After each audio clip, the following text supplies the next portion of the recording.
yaitu satu hal yang perlu bisa diartikan sebagai prioritas. Kalau disebut prioritas, maka tidak ada yang lain, harus yang satu itu yang diutamakan, yang diperlukan. Betul? Itulah artinya prioritas yang perlu didahulukan. Dalam kehidupan kita sering mengalami hal-hal yang diprioritaskan. Kalau saudara mau masuk ke Costco, pukul begitu toko dibuka, hanya orang-orang tertentu yang boleh masuk. Jadi mereka mendapat prioritas karena mereka memiliki membership yang tertentu, bukan? Jadi diprioritaskan. Orang bisa diprioritaskan karena harkat, apalagi di budaya Barat, ladies first. Apa-apa, ladies first, karena harkatnya wanita diutamakan. Ataupun karena kasus-kasus emergency, maka yang dalam keadaan darurat dia yang diprioritaskan. Jadi prioritas adalah hal-hal yang karena satu dan lain hal pertimbangannya, maka dia didahulukan. Kalau kita berbicara mengenai prioritas, kalau kita tanya pada banyak orang di tengah jalan, mereka ketika ketemu di kerb, tanya, "Sir, apa prioritas kamu?" Dan kemudian ini, "Ma'am, apa prioritas ibu?" Saya yakin ada banyak macam jawaban dari banyak orang.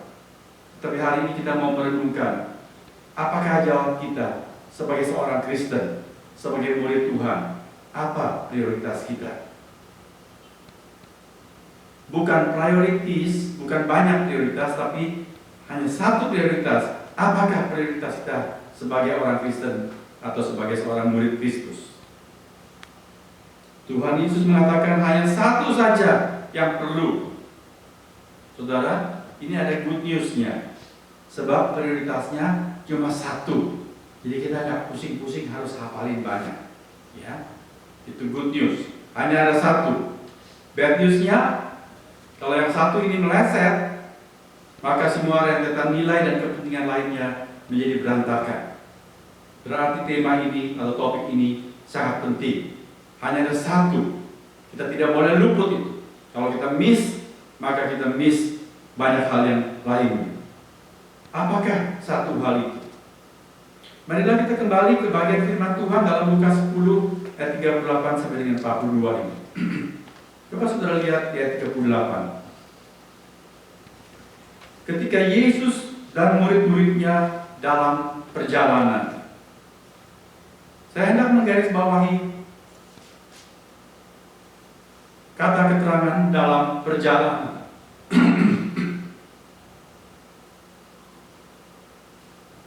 Menurut para pakar Alkitab, mereka yang lebih secara khusus menjadi profesor perjanjian baru, mempelajari setiap kitab dalam perjanjian baru, mempelajari dengan cermat keunikan setiap Injil, maka beberapa pakar itu menemukan bahwa Lukas menulis dengan sangat teliti, seperti dia berikan dalam pendahuluannya. Kalau saudara membuka Injil Lukas pasal yang pertama, dia menulis begini, "Theophilus yang mulia, banyak orang telah berusaha menyusun suatu berita tentang peristiwa-peristiwa yang telah terjadi di antara kita, seperti yang disampaikan kepada kita oleh mereka, yang dari semula adalah saksi mata dan pelayan firman." Ayat ketiga, saudara lihat motivasi Lukas menulis. "Karena itu, setelah aku menyelidiki segala peristiwa itu dengan seksama dari asal mulanya, aku mengambil keputusan untuk membukukannya dengan teratur bagimu, supaya engkau dapat mengetahui bahwa segala sesuatu yang diajarkan kepadamu sungguh benar." Jadi Lukas mencatat dengan sangat cermat, dia menyusun sedemikian rupa sehingga hal-hal yang memang penting untuk kita mengerti, kita sungguh dapat tangkap dengan baik-baik. Nah, para pakar itu memberitahukan kepada saudara dan saya bahwa mulai pasal 10 Lukas mencatat bulan-bulan terakhir kehidupan Tuhan Yesus sebelum dia mangkat di kayu salib Golgota. Jadi mulai pasal 10 kurang lebih itu dia Tuhan Yesus sedang masuk ke tahap terakhir sekitar 6 bulan sebelum Paskah, dan kemudian dia ditangkap pada masalah tersebut dan disalibkan.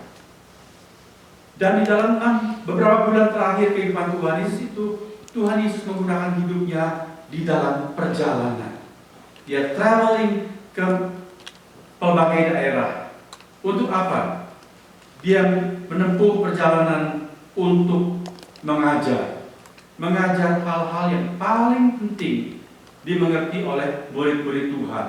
Sebelum kemudian mereka mendapatkan amanat dari Tuhan untuk meneruskan pekerjaan Tuhan, pergi mengabarkan Injil ke seluruh dunia dan memuridkan orang lain.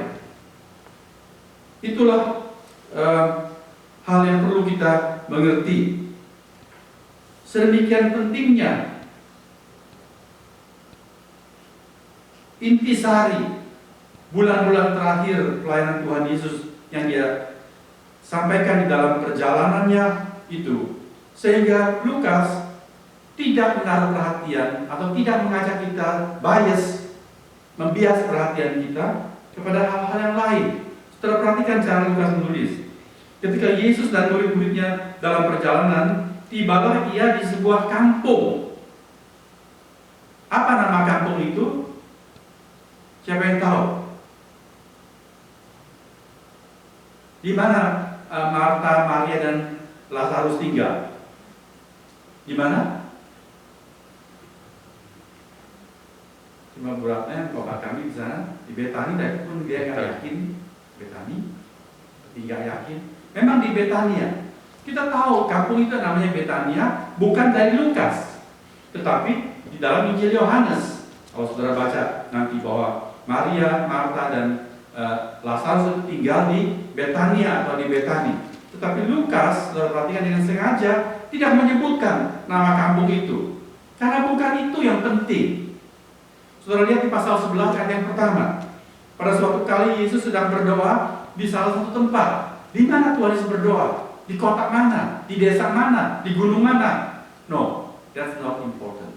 Bukan itu yang perlu. Sehingga Lukas tidak menyebutkan. Karena Lukas sedang mengajak kita mengerti bahwa yang penting pada saat-saat ini adalah pengajaran Tuhan Yesus. Menarik sekali bahwa mulai pasal 10, pasal 11 terus setiap perikop itu adalah Tuhan memuat pengajaran-pengajaran yang penting yang perlu kita mengerti. Oleh sebab itu, barulah kemudian ketika sampai di pasal 19 atau sebelum 19 itu pasal 18 ayat 35, Lukas baru menyebut nama tempat secara spesifik, yaitu Yeriko. Sebab apa? Karena kemudian di ayat 11 pasal 19 disebutkan karena Tuhan Yesus sudah dekat Yerusalem. Itu tempat yang terpenting karena dia akan kemudian mati di sana. Yang lain tidak penting. Yang terpenting dalam bagian ini adalah pengajaran Tuhan.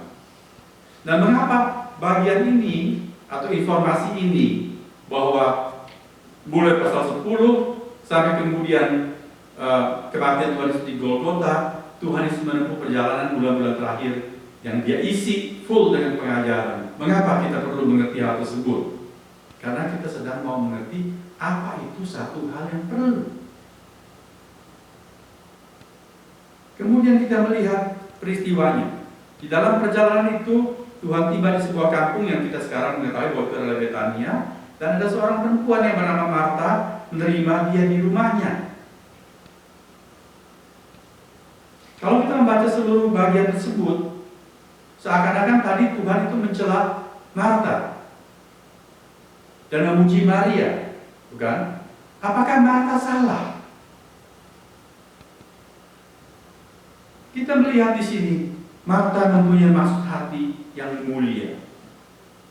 Dia sebetulnya melakukan prinsip firman Tuhan mengenai hospitality, mengenai kegemaran untuk memberi tumpangan.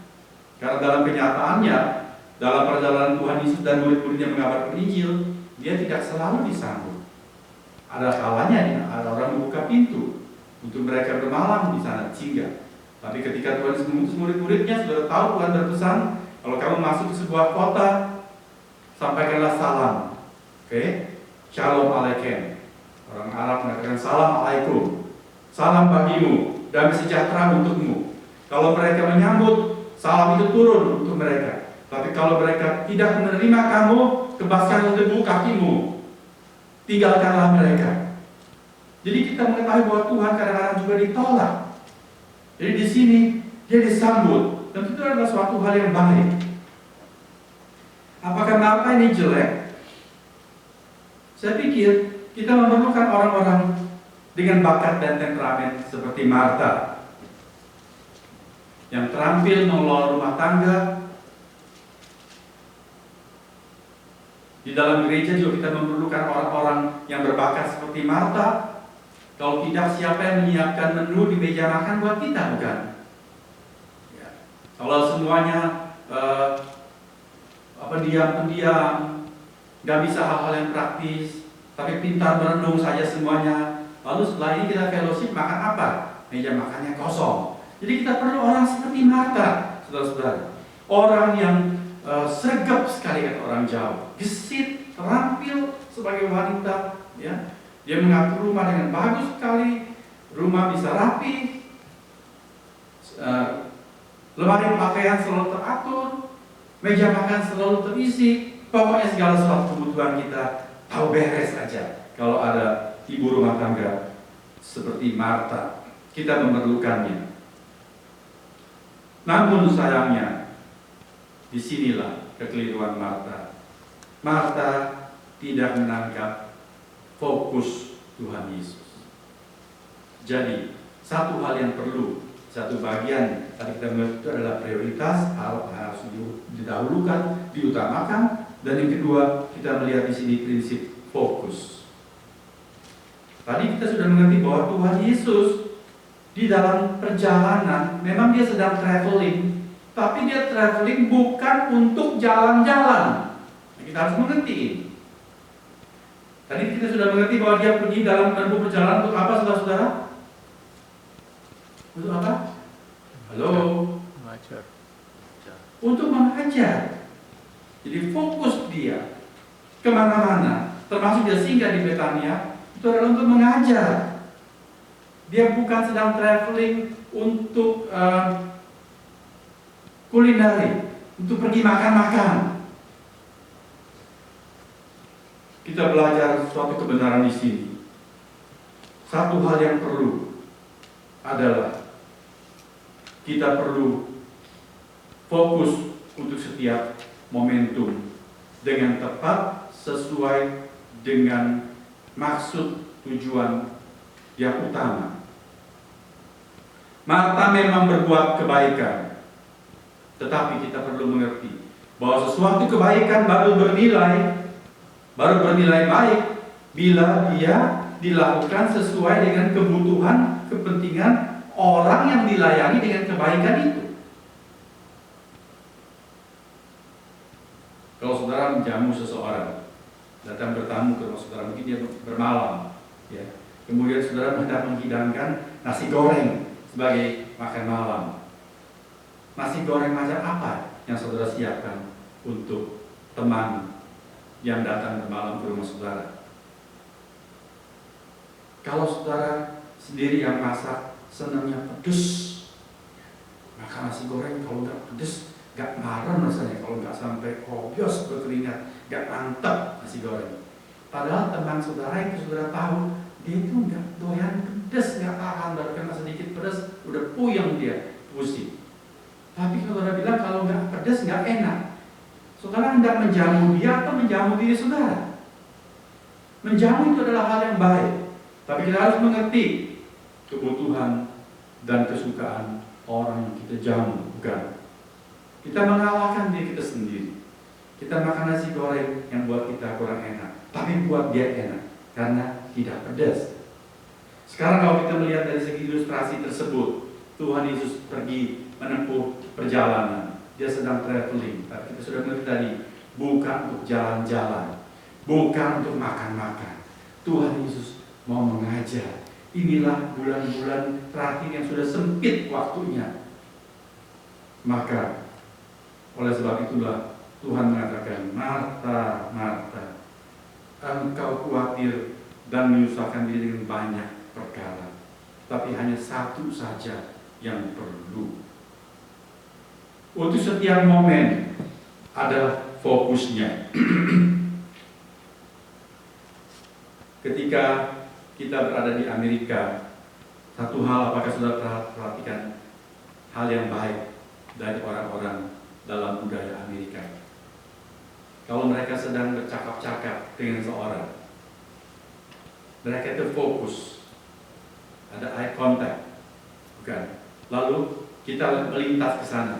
Apakah orang itu kemudian melihat kita? Saudara perhatikan, umumnya orang Amerika tidak. Kalau dia sedang bicara, kalau saudara ke toko misalnya, ya, lalu si pelayan ini, pegawai sedang bicara dengan satu customer, kita datang di sebelahnya, dia sama sekali tidak gubris kita, sebab dia sedang fokus, itulah sopan santun, sedang melayani satu orang, right? Itu satu hal yang baik. Setiap momen ada fokusnya yang utama. Kita harus mengerti kebenaran ini dan mempraktekkan dalam kehidupan kita. Di masa-masa yang lalu saya biasa melatih paduan suara di gereja-gereja. Kemudian ada waktunya paduan suara itu akan tampil dalam sebuah pelayanan. Nah, latihan terakhir hari Jumat malam, akan tampil hari Minggu. Apa yang saya pesan saya selalu pesan, yang paling penting dalam pelayanan paduan suara itu apa? Penguasaan lagu dan penjiwaan lagu, bukan? Sebab apa saya selalu tekankan itu? Karena saya pernah mengalami dan sering melihat bahwa anggota-anggota paduan suara itu terutama para wanita, baik yang muda maupun yang sudah cukup usia, mereka itu kalau mau tampil repot dengan yang lain-lain. Mereka repot dengan dandanannya, dengan make up-nya, waduh sampai tebal sekali, ya, dengan sepatu hak tinggi, dengan segala macam perhiasan. Mereka mau tampil beda. Loh, kamu ini nyanyi paduan suara, mau mode show atau mau menyajikan suatu paduan suara yang memang semestinya? Nyanyinya aja belum becus, tapi sudah repot ribut seragam, ribut penampilan. Saudara, ini sudah keliru fokus. Hanya satu hal yang perlu untuk setiap peristiwa. Kalau kita berbicara mengenai bergereja, kita datang hari Minggu beribadah, apakah hal yang paling perlu? Apa itu satu hal yang perlu di dalam ibadah? Hal yang paling perlu datang beribadah adalah menyembah dengan segenap hati. Fokus perhatian kita. Tubuh kita di sini, pikiran kita di sini, hati kita ikut serta di sini. Kita ikut sungguh-sungguh menyembah, memuliakan Tuhan. Kita memuji nama Tuhan dengan segenap hati. Kalau kita melakukan liturgi persembahan, kita melakukannya dengan hati yang sungguh bersyukur kepada Tuhan. Kita memberi dengan bertanggung jawab, bukan dengan asal-asalan. Kita menyiapkan persembahan kita seimbang dengan berkat Tuhan. Itu prinsip firman Tuhan. Lalu kita mendengarkan firman Tuhan dengan segenap hati. Kita datang ke gereja dengan satu tujuan yang utama, hanya satu saja yang perlu, itu berjumpa dengan Tuhan. Bukan berjumpa dengan manusia, bukan untuk bertemu teman, bukan untuk ngobrol, bukan untuk datang. Saya pernah dihubungi orang telepon, jam berapa kebaktian, saya mau ke sana, di mana alamatnya? Oh iya, selamat datang.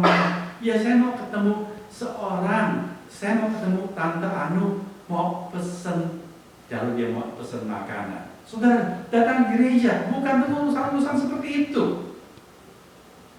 Habis kebaktian memang ada ramah tamah, tetapi itu adalah urusan nanti. Dan untuk yang nanti itu, semua sudah harus disiapkan sebelumnya. Jangan sampai karena nanti mau ada ramah tamah, kita perlu makan malam bersama-sama, lalu masih perlu manaskan makanan. Sementara kebaktian, lalu tiba-tiba kita cium, bau apa itu dari dapur? Wah, lalu repot. Lupa di microwave ada manas atau di oven ada manasnya sesuatu. No, itu bukan urusan sekarang. Urusan kita satu hal yang perlu adalah berbakti dan tidak pikir urusan itu. Saya minta lain kali kalau ada rekan di antara kita yang sementara kebaktian pergi meninggalkan kebaktian itu apa? Untuk pergi ke restoran pesan makanan, tolong rekan yang lain stop, tidak perlu urus pergi makanan. Saat ini adalah satu hal yang tentu saja adalah untuk berbakti kepada Tuhan. Amin, saudara-saudara. Ada yang tidak masuk ruang kebaktian, saya kemudian tanya ke Bu Ratna, kemana tadi? Oh, dia di dapur, Bu, nyiapkan makanan buat nanti. No, that's not the point. Hanya satu hal saja yang perlu. Untuk hal seperti ini, Marta keliru. Dia keliru fokus, dia keliru melakukan sesuatu tidak pada waktunya yang tepat. Oleh sebab itu Tuhan memuji Maria. Dia sudah memilih bagian yang terbaik yang tidak akan diambil daripadanya. Satu hal saja yang perlu. Di dalam Lukas pasal 11, Tuhan Yesus untuk sekali lagi menekankan satu hal yang perlu ini. Saudara lihat ayat 28. Tadi saya mengutipkannya setelah kita mendengar pembacaan firman Tuhan. Mari kita membaca Lukas 11 ayat ke-28. Kita baca bersama-sama. 2, 3. Tetapi ia berkata, yang berbahagia ialah mereka yang mendengarkan firman Allah dan yang memeliharanya. Yang memeliharanya itu berarti yang keep, bukan dengar lalu lupa, kemudian mengerti dan melaksanakannya. Tuhan mengucapkan hal ini sebagai respons dalam konteksnya dari ucapan seorang wanita kepadanya. Ayat 27, ketika Yesus masih berbicara, berserulah seorang perempuan dari antara orang banyak dan berkata kepadanya, berbahagialah ibu yang telah mengandung engkau dan susu yang telah menyusui engkau. Tuhan Yesus mengajar, dia berkhotbah, oh begitu mengagumkan. Di dalam Injil lain dikatakan semua orang heran setelah mendengar Tuhan Yesus berkhotbah, sebab belum pernah mereka mendengar orang berkata-kata seperti itu. Sangat menarik, memukau, jelas, menggugah hati. Luar biasa. Sangat monumental sekali. Lalu seorang wanita begitu kagum pada Tuhan Yesus. Dia kemudian bayangkan, aduh, kalau saja aku adalah ibunya yang mengandung dan menyusui dia, betapa berbahagianya aku. Oleh sebab itu, karena dia seorang wanita, dia berkata kepada Tuhan Yesus, berbahagialah perempuan yang mengandung engkau dan membesarkan engkau, menyusui engkau. Tentu ibunya sangat bangga. Kalau kita lihat anak kita berprestasi, kita sangat bangga. Tapi Tuhan Yesus berkata, no, itu bukan hal yang paling perlu. Yang berbahagia adalah yang mendengar firman Allah dan yang memeliharanya. Saudara lihat, inilah kehendak Tuhan Yesus yang dia maksudkan dengan satu saja yang perlu. Dia mau kita sebagai muridnya, pertama-tama dan terutama memberi waktu, mengambil kesempatan atau memegang kesempatan baik-baik untuk mendengarkan pengajarannya. Secara momentum, di dalam momen-momen khusus seperti ibadah, ada pemberitaan firman Tuhan, saat Bible study, atau saat kita sendiri meditasi, quiet time, kita baca Alkitab, hanya satu saja yang perlu, itu fokus mendengarkan pengajaran Tuhan Yesus. Yang kedua, untuk sepanjang kehidupan seorang murid Tuhan, tidak ada hal lain yang perlu kecuali mengenal Dia, akrab dekat dengan Dia melalui pemahaman firman. Itulah maksud Tuhan Yesus. Tuhan Yesus dalam bagian yang lain berkata, manusia hidup bukan dari roti saja. Ketika itu dia dicobai oleh iblis tatkala dia lapar, sudah berpuasa 40 hari 40 malam. Tentu secara fisikal manusiawi dia perlu makan. Lalu iblis menggoda, mencobai dia. Kalau engkau anak Allah, engkau berkuasa, engkau bisa mengubah batu-batu ini menjadi roti. Tapi Tuhan menjawab, hanya satu hal yang paling perlu. Manusia bukan hidup hanya dari roti saja, tetapi dari setiap firman yang keluar dari mulut Allah. Saudara lihat, itulah Tuhanmu dan Tuhan. Dia tahu apa yang paling perlu. Bahkan tatkala dia paling lapar sekalipun, tetap dia mengerti, tidak takluk kepada godaan setan, karena bukan hanya dengan roti kita hidup, tetapi terutama dalam kepatuhan kepada firman Allah. Di dalam perjanjian lama dan perjanjian baru, kebenaran ini pun sinkron adanya. Tadi saya memilihkan sebuah lagu. Satu hal yang kurindu, satu hal yang kupinta kepada Tuhan, itu dikubah berdasarkan Mazmur 27 ayat 4. Suatu ungkapan Daud. Daud berkata, satu hal telah kupinta kepada Tuhan. Dia tidak minta banyak hal, dia hanya minta satu saja. Satu hal telah kupinta kepada Tuhan, itulah yang kuingini. Apakah itu? Diam di rumah Tuhan seumur hidupku, untuk menyaksikan kemurahan Tuhan dan menikmati baiknya. Itu adalah versi lain dari satu hal yang sama, yaitu satu saja tujuan hidup Daud, yaitu dia ingin mengenal Tuhan, menikmati Tuhan, akrab dengan Tuhan, menyaksikan dan mengenal, mengalami kemurahan Tuhan, dan dia gemar di dalam rumah Allah. Di dalam Perjanjian Baru ada seorang bernama Paulus yang kita kenal. Di dalam Filipi pasal 3 ayat 13 dan 10, dan dalam ayat 13 dan ayat 10, saya menerjemahkannya. Pertama, marilah kita baca dalam bahasa Indonesia, tapi kemudian kita akan melihat dari versi Amplified Bible, karena di sana lebih jelas. Paulus berkata dalam ayat 13, saudara-saudara, aku sendiri tidak menganggap bahwa aku telah menangkapnya, tapi ini yang kulakukan. Aku melupakan apa yang telah di belakangku dan mengarahkan diri kepada apa yang di hadapanku. Di Amplified Bible diterjemahkan di sana, Paulus berkata, one thing I do. Hanya satu hal yang aku kerjakan. It is my one aspiration. Hanya satu minatku. Apa itu?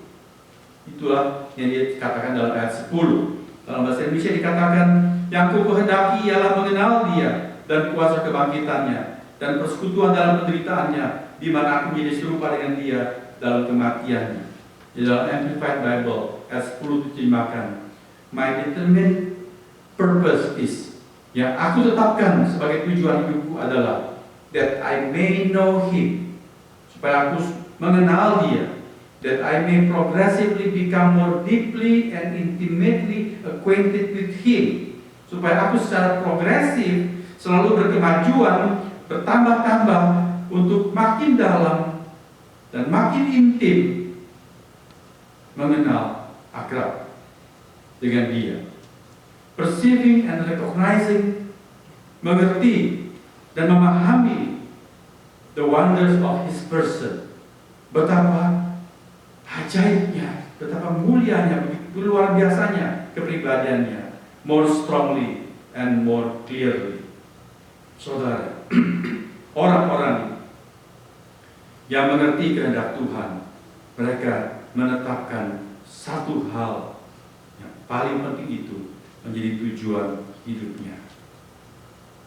Jadi hari ini, bila kepada saudara dan saya tanyakan, apakah prioritas hidup kita sebagai seorang Kristen, sebagai seorang murid Kristus? Apa tujuan kita mengikuti Kristus? Hanya satu saja yang perlu kita mengerti. Kita menjadi muridnya. Kita menjadi orang Kristen adalah untuk kita menjadi makin serupa dengan Dia. Kita menyandang nama Kristus di dalam kekristenan kita. Kristian artinya aku adalah pengikut Kristus. Aku adalah Kristus kecil. Aku harus menjadi serupa dengan Dia. Dan bagaimana kita menjadi serupa dengan Dia kalau kita tidak mengenal Dia? Dan bagaimana kita mengenal Dia kalau kita tidak mengerti isi hati, kehendak dan rencananya? Dan bagaimana kita bisa mengerti isi hati, kehendak dan rencananya kalau kita tidak memilih satu saja yang paling perlu, yaitu memahami firman-Nya, mengerti pengajarannya, menggemari kebenarannya, terus-menerus menyediakan waktu untuk mengerti pengajaran firman Tuhan. Tanpa menggemari yang satu ini, bagaimana kita dapat lulus menjadi muridnya? Saudara, di dalam Matius 7 ayat 21-23, tidak heran Tuhan berkata, bukan setiap orang yang berseru kepadaku Tuhan, Tuhan akan masuk dalam kerajaan surga, melainkan dia yang melakukan kehendak Bapakku yang di surga. Pada hari terakhir, banyak orang akan berseru kepadaku, Tuhan, Tuhan, bukan kami bernubuat demi namamu, dan mengusir setan demi namamu, dan mengadakan banyak mujizat demi namamu juga? Saudara lihat, ini adalah orang-orang yang bergiat di dalam kegiatan-kegiatan gereja, kegiatan Kristiani. Mereka mengajar, mereka melayani, mereka mengusir setan demi nama Tuhan Yesus.